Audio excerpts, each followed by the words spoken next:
अस्सलाम वालेकुम जी। आज soap section officer promotional examination ऐसे राइटिंग का पार्ट 2 आपके सामने पेश खिदमत है।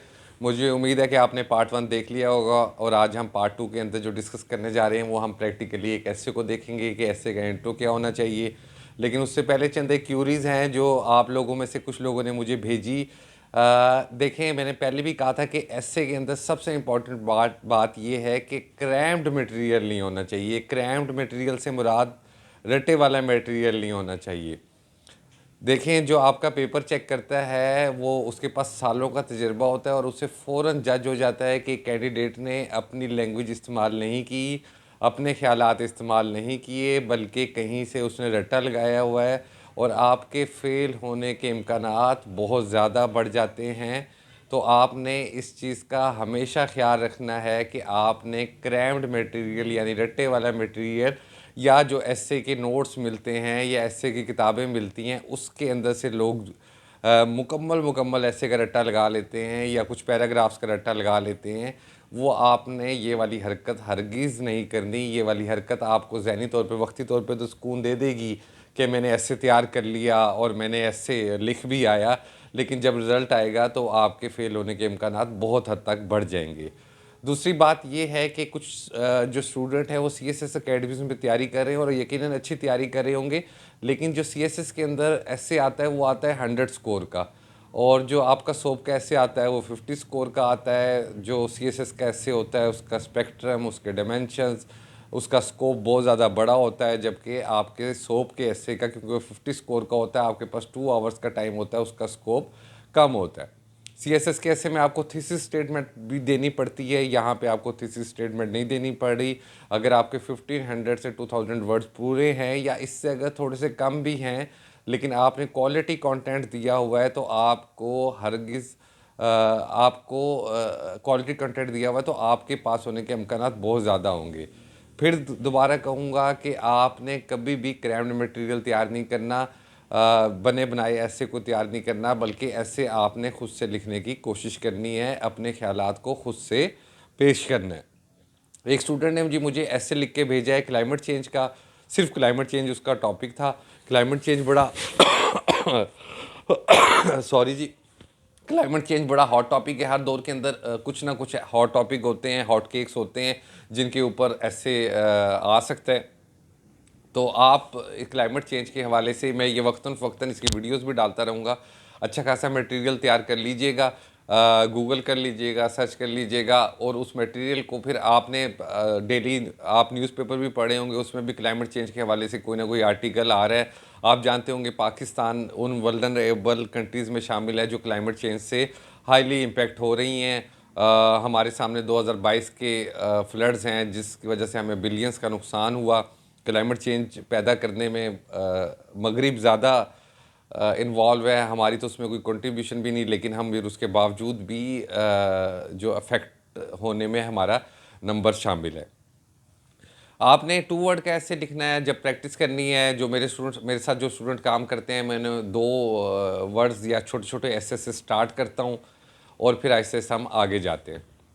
अब जिस वक्त आपने ऐसे स्टार्ट करना है, मिसाल के तौर पे अगर आप क्लाइमेट चेंज पे ऐसे लिख रहे हैं, अब आप एग्जामिनेशन हॉल में बैठे हैं, आपके पास क्लाइमेट चेंज आ गया, आपके पास 8 जो है वो ऑप्शन आ गए, उसमें से आपने एक पे ऐसे लिखना है। अब उसमें से आपने क्लाइमेट चेंज का इंतखाब कर लिया।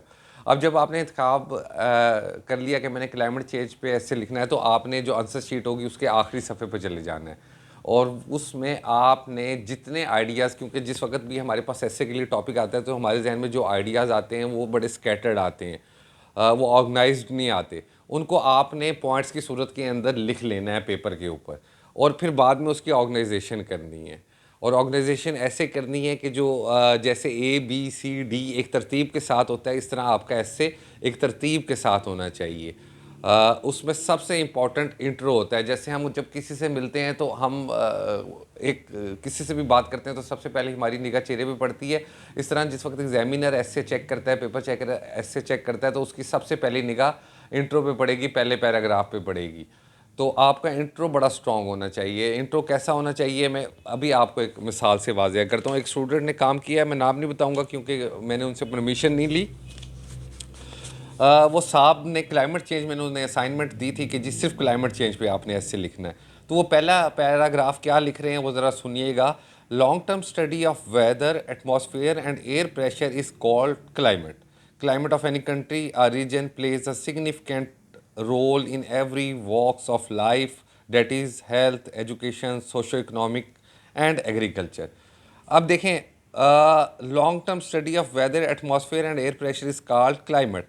अब जिस वक्त कि मैंने पहला पैराग्राफ पढ़ा, बीइंग अ रीडर मेरी अटेंशन इस वक्त डाइवर्ट नहीं हो रही, मेरे अंदर कोई क्यूरोसिटी पैदा नहीं हो रही कि मैं इसको आगे पढूं या ना पढूं। सेम भाई साहब जो एक नीयत, एक सोच या मेंटेलिटी होती है वो पेपर चेकर की होती है। बड़ा थोड़ा सा उसे मुआवजा मिलता है। पुराने वक्तों में तो वो 200-300 रुपये था, अब चंद सौ रुपये मज़ीद बढ़ गया। उसके पास इतना वक्त नहीं है कि वो आगे पढ़े इससे और इसमें से डाटा ढूंढे और वो खुद मुतासिर होने की कोशिश करे। आपने उसको मुतासिर करना है। जब भी आप इंट्रोडक्शन लिखेंगे तो इंट्रोडक्शन के अंदर आपने कोई चीज़ स्ट्राइकिंग लिखनी है।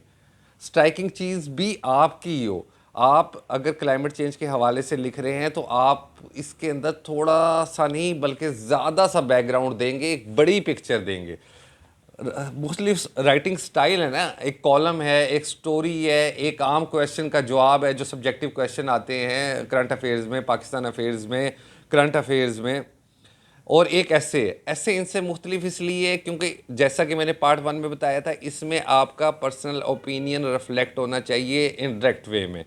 तो जनाब अगर आप ये देखें, ये जो इसने लिखा हुआ है long term study of weather atmosphere and air pressure is called climate, ये नेक्स्ट पैराग्राफ में आना चाहिए था। इससे पहले बात करना चाहिए था कि मौसम होते क्या थे, और मौसम और इंसानी ज़िंदगी कितनी अहम है, और मौसम ओवर द टाइम पीरियड कैसे बदलते रहे, और क्लाइमेट चेंज कैसे पैदा हुआ जो आज दुनिया को मुसीबत में डाले हुए है और इंसानी जान के लिए, इंसानी ज़िंदगी के लिए ख़तरा बन चुका है। इंडस्ट्रियलाइजेशन की वजह से क्लाइमेट चेंज स्टार्ट हुई। जिस वक्त 1700 में इंडस्ट्रियलाइजेशन शुरू हुई तो क्लाइमेट चेंज स्टार्ट हुई। तो इसका जो पहला फ़िक्रा होगा आप उसको लिखना है कि क्लाइमेट चेंज कैसे पैदा हुआ, कहाँ से पैदा हुआ, मौसम कैसे ज़रूरी थे।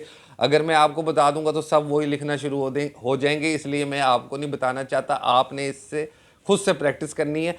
इंट्रोडक्शन और कंक्लूजन आपका सबसे ज़्यादा इम्पॉर्टेंट है और सबसे ज़्यादा वो ज़रूरी है। और इंट्रो के अंदर आपका जो पहला पैराग्राफ है, पहले ग्राफ की पहली लाइन जो कि टॉपिक सेंटेंस कहलाती है, वो इंतहाई जानदार होनी चाहिए कि पढ़ने वाले की तवज्जो एक दफ़ा मबजूल हो जाए। आगे इन्होंने लिखा हुआ, south Asian countries are facing severe climate crisis in which Pakistan also included in this country during the last 2 decades। Pakistan is confronting against floods, droughts and extreme weather. बिल्कुल ठीक है। फिर थर्ड पैराग्राफ में increase in population played a vital role in the global warming. फिर 2023 का सर्वे दिया हुआ है। जब आपने किसी किस्म का कोई रेफरेंस देना होगा तो आपको ज़रूरी है कि आप कोई अथेंटिक चीज़ कोट करें। Economic survey of Pakistan authentic चीज़ है, यूएन की रिपोर्ट्स अथेंटिक है, जो नॉन यूनिवर्सिटी हैं, जो मशहूर ज़माना दरसगाहें हैं, उनकी रिपोर्ट्स इंपॉर्टेंट है।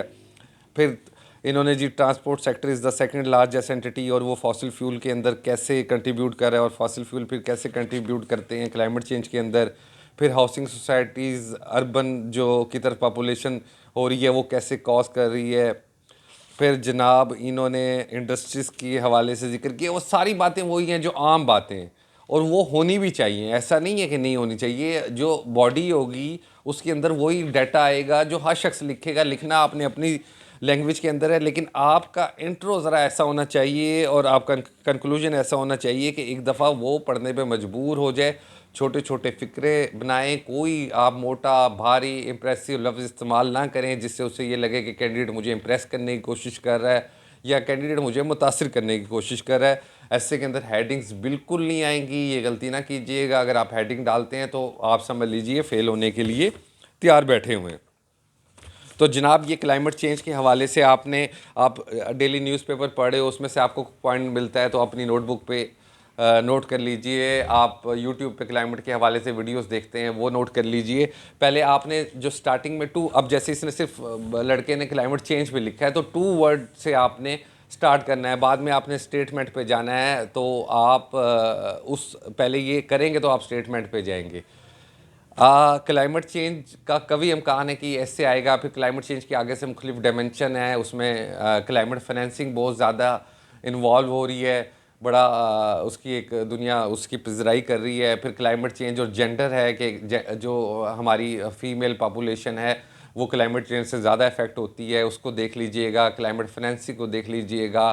फिर कार्बन क्रेडिट्स हैं कि एक जो दुनिया है वो कार्बन क्रेडिट्स की तरफ जा रही है, फॉरेस्टेशन करके और माहौल को साफ़ करके आप कार्बन क्रेडिट क्लेम कर सकते हैं। कैसे क्लेम कर सकते हैं वो थोड़ा सा कॉम्प्लिकेटेड सी चीज़ें हैं, लेकिन उसको एक निगाह डाल लीजिएगा। लेकिन आप जो है वो जो एक एक टॉपिक हैं जो हमें लगता है कि वो आ सकते हैं, उन टॉपिक का इंट्रो आपने खुद से अपनी लैंग्वेज में स्ट्राइकिंग सा तैयार करके रख लेना है।